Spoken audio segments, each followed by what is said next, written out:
Audio Jungle.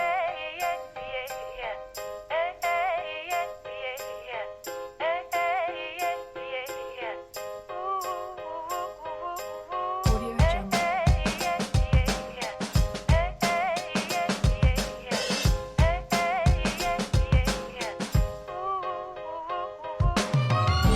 Sun is rising, feel the warmth on my face. There's a lot to do now, but there ain't no race.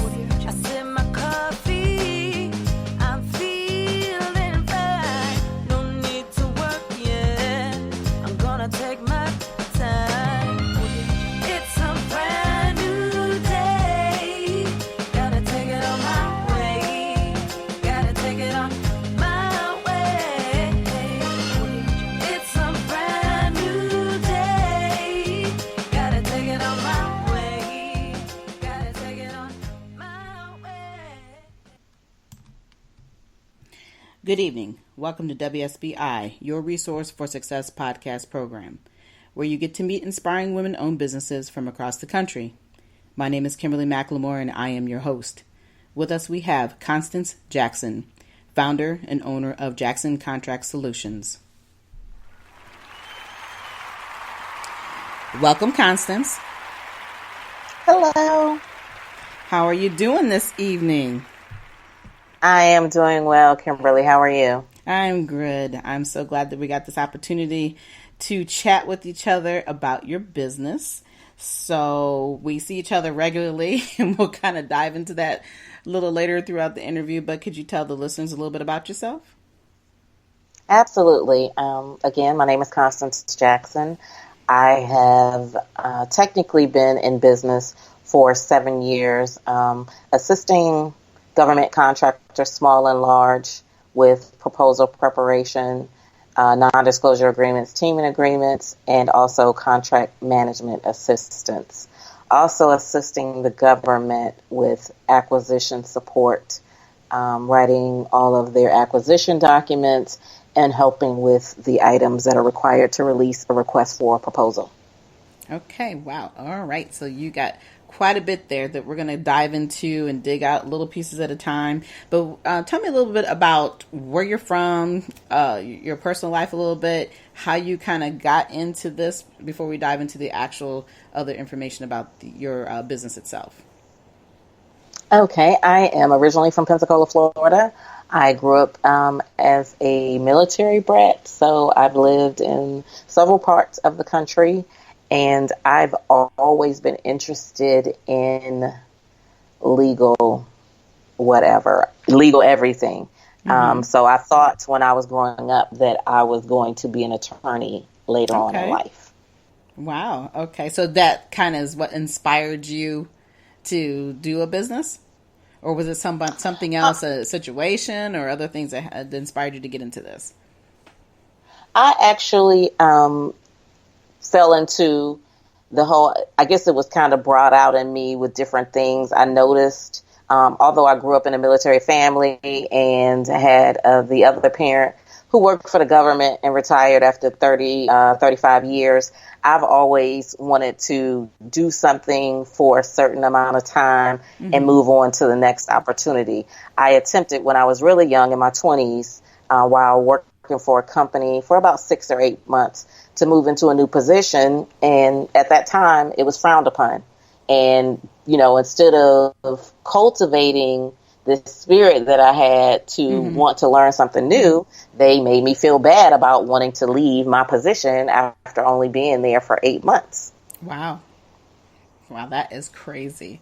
But it doesn't surprise me because it's usually, as they say, most companies are all about just keeping butts in the seats and it's all about them versus realizing that if you have an individual who's that strongly, intuition about wanting to do other things, why not encourage them or either encourage them to stay by allowing them to grow in a different type of way? So that's Exactly. That's interesting, but I don't think it's really that much different today to some degree. I think, times have kind of gone back to that attitude of just, we got to have you here. It doesn't matter, whether you're learning anything or whether you're, you have other avenues that you could provide support to. It just kind of is what it is, which is really, I think, the real reason a lot of people, whether you're male or female going into business, that is the reason why people want to do things on their own. So explain to me a little bit more. Now, you talked a little bit in the beginning about that you provide acquisition support, proposal management, and contracts management. Kind of, I guess, explain a little bit of what's the difference between each one of those. Okay. So back in the mid 90s, I accepted a position with Lockheed Martin as a person on a contract to help them with child support enforcement. And a lot of people don't know that that is a business that Lockheed Martin was in, but they work with the state of Virginia to hire child support enforcement workers. And that's what I was. And I actually had to read the contract that the state had with Lockheed Martin, and I became fascinated with it. So I, went into classes and learned about government contracting from being on that contract. And on the government contractor side, the government releases an RFP and the contractor decides if they either want to go after it themselves, which would make them the prime contractor, or if they want to team with another prime contractor, and they put their capabilities together, which basically says why you should choose me as the contractor. They submit a proposal, and then they wait to hear whether they won or not. If they won, then if they win, they move forward and they do the work for the government for whatever length of time that the contract is due to run for. On the government side, I actually help with the process once they decide, hey, we need someone to do a particular service, or we're looking for a particular product. I help them with the market research, reviewing, websites, and just a lot of different information to find out, one, if there's a company that can do the work. If so, is it a small business? Is it a large business? And all of those things come into play when you decide who you're going to issue the RFP to. Because the government has someone on their side, a small business advocate, who wants you to explain to them why this work can't go to a small business, because it is their quest. Since small businesses, hire the most people and have the most jobs, they would like for small businesses to win as much work as possible. Right. That is true. Yeah. Government contracting is a little bit different. Then, of course, you still can run into that problem that I've seen kind of working in this industry as well, that it seems like a lot of the government people like to keep some of the same companies over and over and over. And that's not always a healthy mix. So you're not really learning and getting any new information or new vibes of people coming in that can do things differently and sometimes better. So that seems to be an issue that I have seen being into the government industry as well. So let me ask you this question. When you have, let's say you have a very small company who's looking into diving into government contracting, have you had the opportunity, or do you provide a service where you can actually, you can help them walk through every bit that it takes in order to, to look up that they found an RFP or whatever, and they found something they want to bid for? Do you help them with that process? Have you done that? Absolutely. Okay. Absolutely. In terms of whether they want to go after work or not, I allow them to, when they come to me, they should have already made a decision about whether they're going to pursue something or not, and whether they're going to pursue it as a prime or whether they're going to pursue it as a subcontractor. And either way, I can assist. I help them negotiate non-disclosure agreements. I can actually draft them and issue them. I can respond and make sure that you're protected. That's the main thing you want any time you are doing business with the government or with another contractor. You want to make sure you're protected, because any agreement that someone issues is going to favor them if you ever have to go into a legal proceeding. Right. So I negotiate their non-disclosure agreement, their teaming agreement if they decide to subcontract with someone, and then we look at, hey, what are the things that you can do to win this work, and why should you be chosen? Right. Okay, well, that's interesting. That's actually very good to know, because being that we live here in the Washington, D.C. metro area, this is a very challenging, community, because everything here is government. So, to be able to have somebody with the type of knowledge that you have, I think is fascinating, because I've seen this, many business go down in just the 12 years that I have been here, because they don't understand the full replications, and ramifications that come with being in contracting, and like I said, not understanding the legality part of it. So I think it's really important that what you're doing is a very viable and needed thing here in the community. But explain to me what your challenges have been, because we're in such a large community where there's nothing but government. What have you faced in the last 7 years doing this type of business?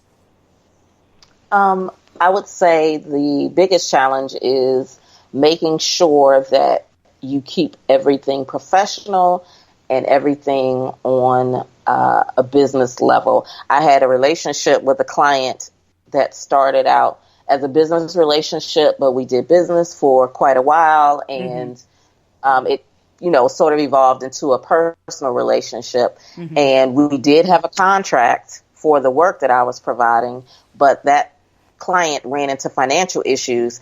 And for my part, I allowed the financial state to go on a lot longer than I should have. Okay. I should have ended, as I could have per our contract, I should have ended our relationship, our legal relationship, once there was a certain dollar threshold that was met or a certain amount of time had gone by with non-payment. So that put me in a situation where I had to wind up suing that particular client, and it's just not a good thing for anyone. You have to spend money to hire an attorney, and you don't, sue them. And after all of that, you still have no guarantee that you're going to get your money. Right. And I like what you said, though. You're talking about the fact, professionalism is very, very important. And, it's a shame that when you build a rapport with whether it's an organization or if it's a friendship, you find that it can be very difficult to walk away from certain things. And then that also, makes the piece just hard to deal with. And then, like I said, now you're in a situation where you're struggling to maintain that professional side as well as your friendship because of things that, because people can take that for granted. And that's really the sad part about it when you're trying to team or to help another, individual that you're with in business. I have kind of gone through that myself and realized that I don't mind teaming, but at the same token, sometimes you're just better off on your own. It's absolutely correct. And that's one of the things that I have a hard time explaining to my clients who are just getting into business for themselves. When I explain to them, you need a non-disclosure agreement. Yes. They keep saying, well, that's my friend. And I'm like, as someone told me, it's not a problem until it becomes a problem. Absolutely. So yes, you are a friend. But if you find yourself in a situation where you have to take that person to court, then whatever the agreement you have, whether it's verbal or in writing, it will be left up to the court to interpret. That's true. That is absolutely true. Yeah. And that's where most problems start. And most people's problems usually start because they never have an agreement, period, in place. Right. It's right. Just, and that's another thing. Yes. Yeah. It's usually just that, we got a great idea. Let's just move with this. No. And me personally, I don't do business that way. We're either going to do it in writing or we're not going to do it at all. Because like you said, that's a legal document. And once the court interprets it the way they want to interpret that can go a long ways. And so, yes. I agree. And it's a shame that you had to go through that, but definitely a good lesson learned and something that you, absolutely. Can share, you have shared with everybody else so that they can have an understanding that, this is the right way to do it. So, we talked a little bit about the bad part of but it's obvious that you've been doing this for 7 years and you've definitely had some successes. Talk to me about what you think has been one of your best success stories about being in this type of business. It's always a couple of things. It's always great. It's a great feeling when you work with someone and they win a contract award. You put in the blood, sweat, and tears, the hard work, getting the proposal together, and they actually win. So that is always a great feeling. And then I personally believe that it is very difficult for a business owner who is out most times as the business development person and actually out trying to get contacts and win work. I think it's very difficult to do that and try to write a proposal and manage a contract. So being able to be that go-to person for someone who is trying to navigate through the murky waters of government contracting, because it's one of these things to me, that you love it or you hate it. I happen to love it, but most people hate it. Yeah, I agree with that because, it's funny because like I was saying earlier that I was going to talk a little bit about the fact that we see each other every day, even though we both run our own businesses personally, we both happen to be in the same environment daily And I see you, go through that process of trying to get them to understand what they're doing and vice versa. You're trying to make sure that the contracts are set up properly so that we don't have these problems. But as we can see, even in our own environment, it's that constant pulling teeth sometimes of just getting people to realize that there's the right way to do it, and then there's their way to do it. So Absolutely. yeah, so I get it. And it's just one of those things that you deal with on the outside world. But like you said, when you're running it yourself, you definitely do not want to take that chance of doing it just what the way that they think it should be done. It should be done absolutely the right way. So being that you do this and you love what you do, because I know you do, you talk a lot about being in contracting. If there was a woman who wanted to be in this type of business or just in business alone, period, what type of advice would you give them? Protect yourself. And that crosses a lot of different areas. Obviously, as I said before, with the agreements, but also with making sure when you go out, you go into business for yourself, that you've protected yourself in terms of building a cushion financially before you actually take the leap to go there and not have any other income coming in. So protecting yourself would be the first thing I would give them in terms of advice, and to go for it. If there's something that you're passionate about and people are willing to buy it, then you should absolutely go for it, whatever that is. Absolutely. And don't let other people hold you back.